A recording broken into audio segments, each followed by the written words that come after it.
हम लेकर आए हैं शिव महापुराण की अद्भुत और दिव्य कथाएं। ये केवल कथाएं नहीं है, ये जीवन की दिशा है। शिव जो अनादि है, अनंत है, जिनका ना कोई आरंभ है ना कोई अंत, और माता पार्वती जो जगत जननी है। इनकी लीलाओं को सुनकर मन भक्ति से भर जाता है। जब सृष्टि का आरंभ हुआ तब ब्रह्मा और विष्णु में ये विवाद उठ खड़ा हुआ कि हम में से महान कौन। तभी आकाश में एक अद्भुत ज्योतिर्लिंग प्रकट हुआ, जिसका न सिरा दिखा न अंत। ब्रह्मा ऊपर की ओर उड़ चले, विष्णु नीचे की ओर गए, लेकिन कोई भी अंत तक नहीं पहुंच सका। तब समझ आया ये ज्योति ही महादेव है। मैं ही अनादि हूँ, मैं ही अनंत हूँ, मैं ही संहारक हूँ, मैं ही करुणामयी हूँ। इस कथा से हमें सीख मिलती है कि अहंकार क्षणभंगुर है, पर सत्य शाश्वत है, और वही सत्य शिव है। हिमालय की पुत्री सती ने बाल्यकाल से ही शिव को अपना स्वामी मान लिया था।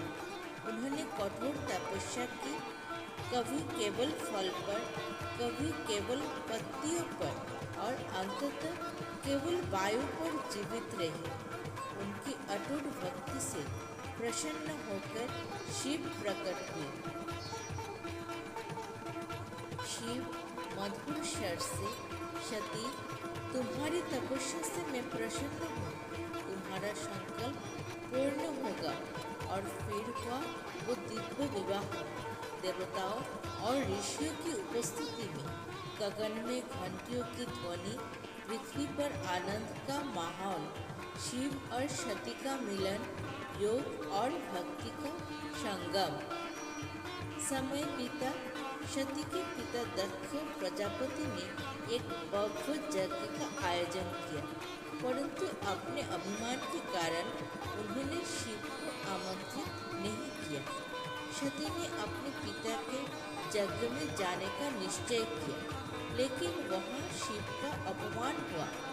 अपनी प्रियतमा के अपमान को सह न सकी, सती ने अग्निकुंड में कूदकर अपना जीवन त्याग किया। ये देखकर शिव को क्रोध भड़क उठा।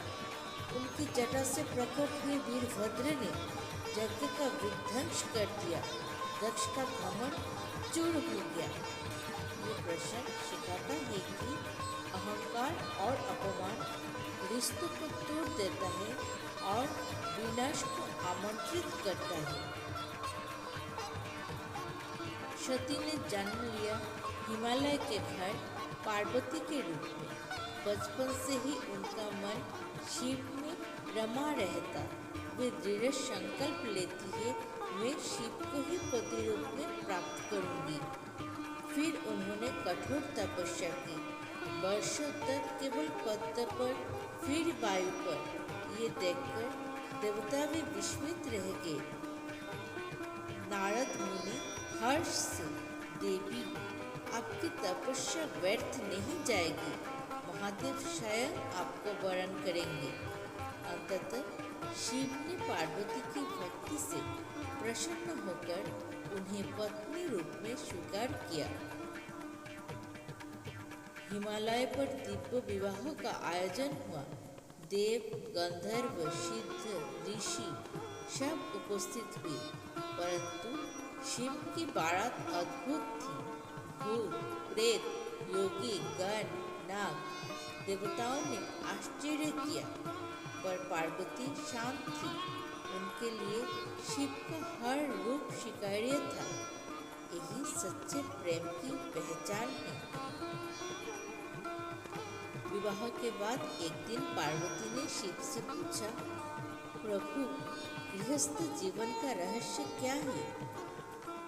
तब शिव गंभीर स्वर से बोले, देवी गृहस्थ जीवन केवल संसार चलाने के लिए नहीं बल्कि साधना का मार्ग है।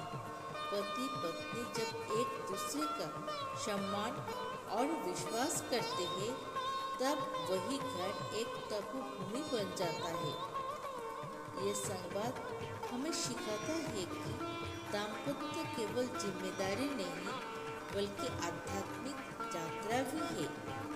शिव और पार्वती की ये दिव्य कथाएं हमें प्रेम, त्याग, भक्ति और धैर्य का अद्भुत संदेश देती है।